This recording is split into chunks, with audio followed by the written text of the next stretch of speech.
happened at a Kurdish community centre. I just want to take you to those live shots that we have, where you can see some of the protests that are taking place. People gathering where a 69-year-old man was arrested after the shooting that happened in Paris. Officials say that he was already known to the authorities, and it's reported that he tried to attack a migrant centre last year. Well, as you're currently looking at, you can see protesters taking to the streets near the scene of the attack.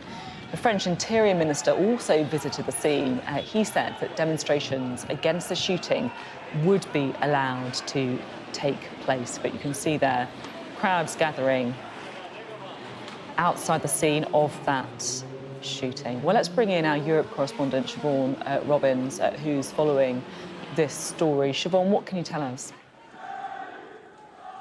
Well, as you can see from the live pictures coming out of Paris at the moment, extremely angry scenes on the streets. They're happening just around the corner. We could hear when the Interior Minister visited in the last hour, much louder chants. That seemed to be when that anger really bubbled over. It's not exactly clear what those demonstrators are currently demanding, but clearly extremely angry following this shooting that happened today. Just to give you some more background on what happened, it's in the 10th district of Paris, so quite a busy central area, multicultural area. And we understand that a gunman targeted a Kurdish cultural centre and shot at least 6 people. We know 3 of those people have died. Now, we understand from prosecutors that the gunman himself was injured. He's got wounds to his face and is currently being treated in hospital.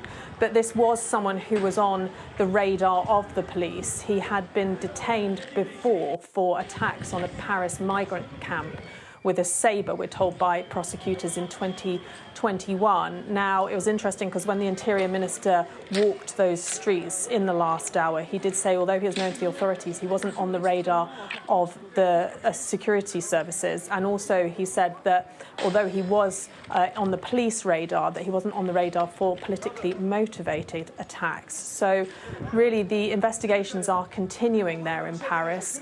We heard from authorities that they're still keeping an open mind about what the motive was, but they are looking at whether this was a racially motivated attack. But very tense scenes in the capital there ahead of Christmas.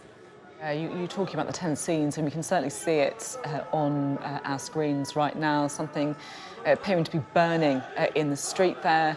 You can hear the sort of shouting, chanting from people who are gathering in Paris to, as you say, Siobhan, really kind of show their anger. It's, as you were talking there, weren't you, about how it's unclear what exactly they are demanding, but it's not the first time, is it, that we've seen this kind of violence in Paris, and perhaps dissatisfaction with the authorities as well? No, if we are honest about it, violence between police and various groups of protests happen extremely frequently in France. I've been in France myself for football events, for example. The police use tear gas quite routinely. They also use pepper spray as well. We've seen tear gas being shot today. But as I say, today we don't know exactly what those people are demanding. They're clearly very, very angry. The Interior Minister making it clear when he visited that those demonstrations would be allowed to continue.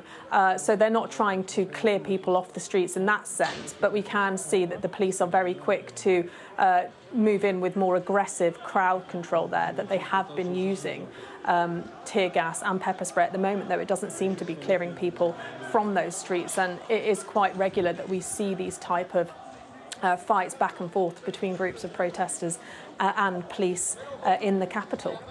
You can see the police sort of moving in there with shields, with also their own sort of personal protection as well. That fine balance, of course, between allowing people to show that anger and to protest at the scene of what happened earlier. Siobhan, thank you very much indeed. We'll stay across those pictures in Paris for you.